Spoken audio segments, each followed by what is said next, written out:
Like it or not, most business leaders, analysts, and economists agree that artificial intelligence will play an outsized role in shaping the future of the U.S. economy. The next few years will be critical in defining the shape of the AI revolution. An economist and former dean of Columbia Business School, Glenn Hubbard, is worried the United States isn't ready to accept the disruptions that come along with it. Before the Bell spoke with Hubbard about what he sees as an increasingly dangerous problem that could stifle growth for years to come. This interview has been edited for length and clarity. Why is this the right time to refocus on AI and economic growth? Growth is always the right answer. Anything we want to do as a society, if we want to fight climate change, if we want to rebuild our military, want to educate and train people, it's all about economic growth. So how come politicians aren't talking about this? Imagine I have a coin in my hand. The get side is growth and we all think that's great. But the tail side is disruption. Economists believe that you can't have growth without disruption. And since our political class doesn't know how to handle disruption, they've stopped talking about growth. A better idea might be to handle disruption.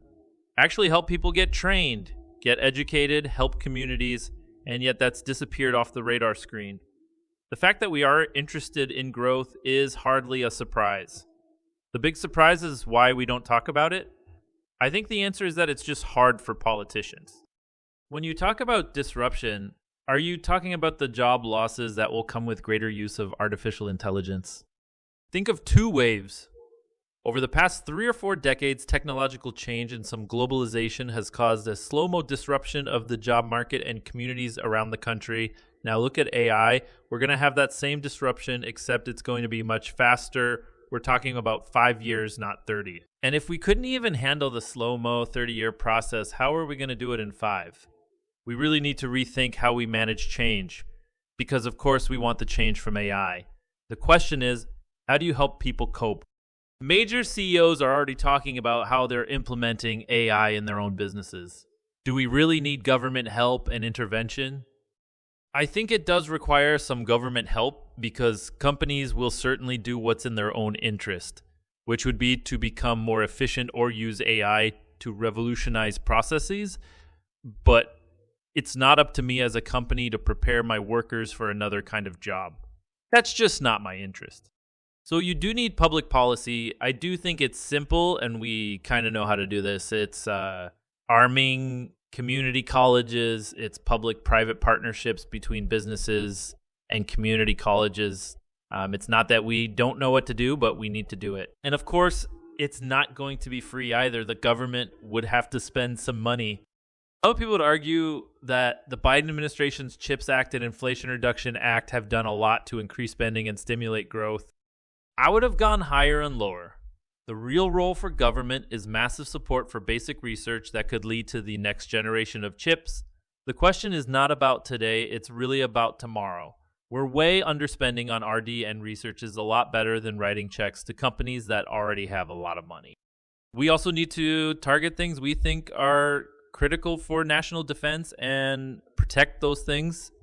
But we don't have a checkbook big enough to subsidize everything. That's not going to be the road to recovery. So we either need to go up and support research or go down and try to find narrow pockets to subsidize. Both the CHIPS Act and the Inflation Reduction Act have good headings and leads, but below that there's a lot of waste. Inflation is still above the Federal Reserve's 2 target.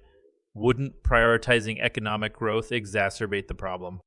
Most of what I'm suggesting isn't going to be a huge demand stimulus. It's more about supply side productivity, so a little bit less of a concern. But it is still the case that you don't want to keep expanding the deficit.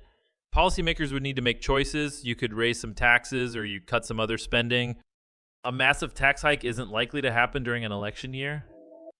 Yeah, I'm not expecting any candidate to suggest that right now, but it's really an arithmetic problem.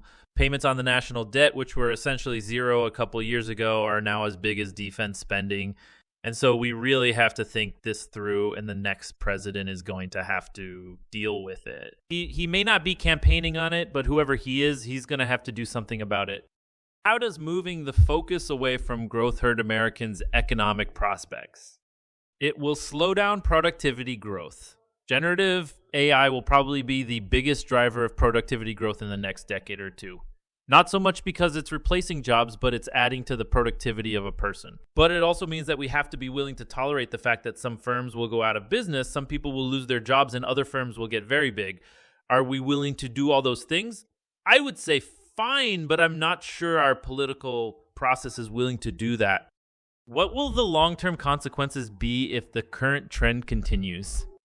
Social support for our system is unraveling, and it's been unraveling for a while. There are many communities and many groups of individuals who don't really feel like contemporary capitalism is serving them well. And the longer we let that go, we're really running the risk of killing the golden goose. I don't even see why this would be unpopular.